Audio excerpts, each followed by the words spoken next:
आज हम आपको लेकर चलेंगे उस दौर में जब भारत की राजनीति सिर्फ लोकतंत्र की किताबों में ही साफ दिखाई देती थी, लेकिन असलियत में खेला कुछ और ही हो रहा था।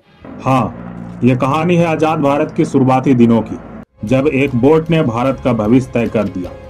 कहते हैं कि लोकतंत्र में हर वोट की कीमत होती है, लेकिन क्या आपने कभी सोचा है कि सिर्फ एक वोट पूरे देश की किस्मत बदल सकता है? आज हम बताएंगे वो कहानी जब आजाद भारत की सत्ता का फैसला एक वोट ने किया और उसी एक वोट ने भारत का भविष्य ऐसी राह में डाल दिया जिसकी गूंज आज तक सुनाई देती है। और लड़ना हमेशा के लिए बंद कर देंगे, क्योंकि कश्मीर पूरा का पूरा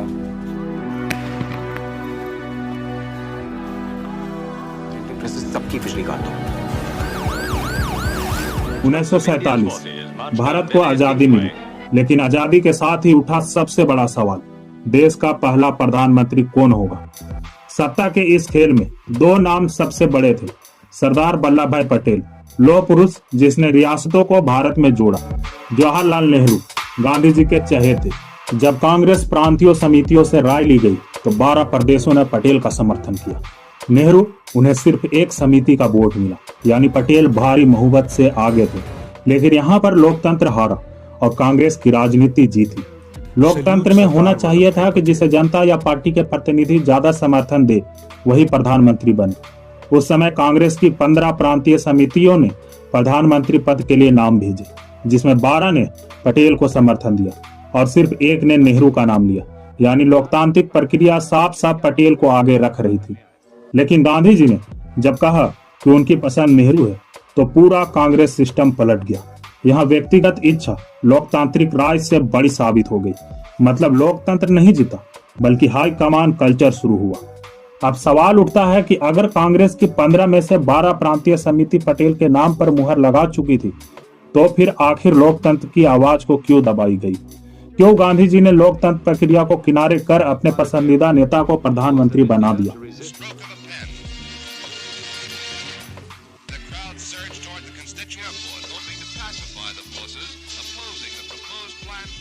सरदार वल्लभ भाई पटेल सिंधिया हाउस खोलने की रस्म अदा करने आए और कंपनी के एजेंट और डायरेक्टर मिस्टर शांति, क्योंकि उस दौर में कांग्रेस पार्टी लोकतांत्रिक संस्था नहीं रह गई थी, बल्कि एक परिवार, एक नेता की पसंद पर चलने वाली पार्टी बन चुकी थी। गांधी जी जानते थे कि नेहरू अहंकारी है, प्रधानमंत्री न बनने पर विरोध कर सकते हैं, और गांधी जी ने डर के कारण लोकतंत्र की बलि चढ़ा दी। सच ये है कि अगर गांधी जी को ही फैसला करना था तो फिर ये पूरा चुनावी नाटक क्यों खेला गया? जनता और समितियों की राय ही क्यों ली गई? यहीं से भारतीय लोकतंत्र की सबसे पहली हत्या हुई, जहां जनता की राय को कुचलकर सत्ता की गद्दी सिर्फ पसंदीदा नेता को थमा दी गई।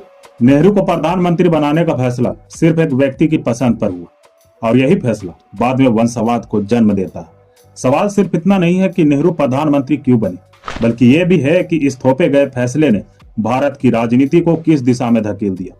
अगर सरदार पटेल प्रधानमंत्री बनते तो देश को एक सख्त और जमीन से जुड़ा नेता मिलता, लेकिन नेहरू को चुनने से कांग्रेस में एक नई परंपरा शुरू हो गई, पसंद और परिवारवाद की परंपरा।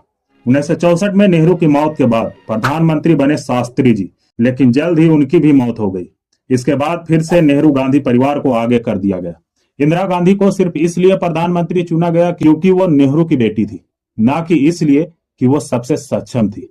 धीरे धीरे कांग्रेस पार्टी परिवार की जायदाद बन गई, जिसका नेतृत्व सिर्फ नेहरू गांधी घराने में घूमता रहा। इस तरह गांधी जी का एक फैसला, जिसने लोकतंत्र की आवाज दबाई, आगे चलकर भारत में वंशवाद की बुनियाद रख गया। यानी लोकतंत्र की जीत नहीं, बल्कि परिवारवाद की शुरुआत थी ये। जहां जनता की आवाज दबा दी जाए और एक व्यक्ति की पसंद को लोकतंत्र पर थोप दिया जाए, वहीं से लोकतंत्र हारता है और राजनीति जीतती है। नेहरू की ताजपोशी उसी हार की सबसे बड़ी मिसाल थी।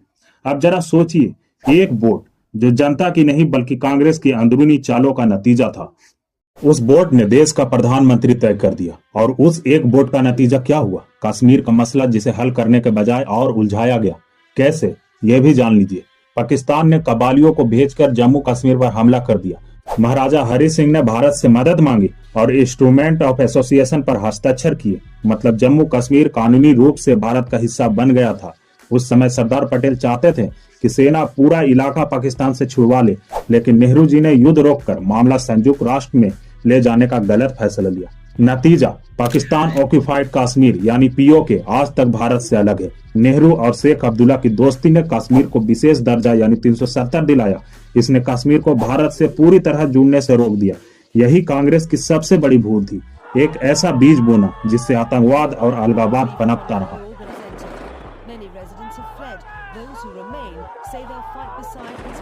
जब जब अटल जी और विपक्ष ने कश्मीर पर ठोस नीति की बात की, कांग्रेस ने वोट बैंक की राजनीति में उलझाकर इसे टाल दिया।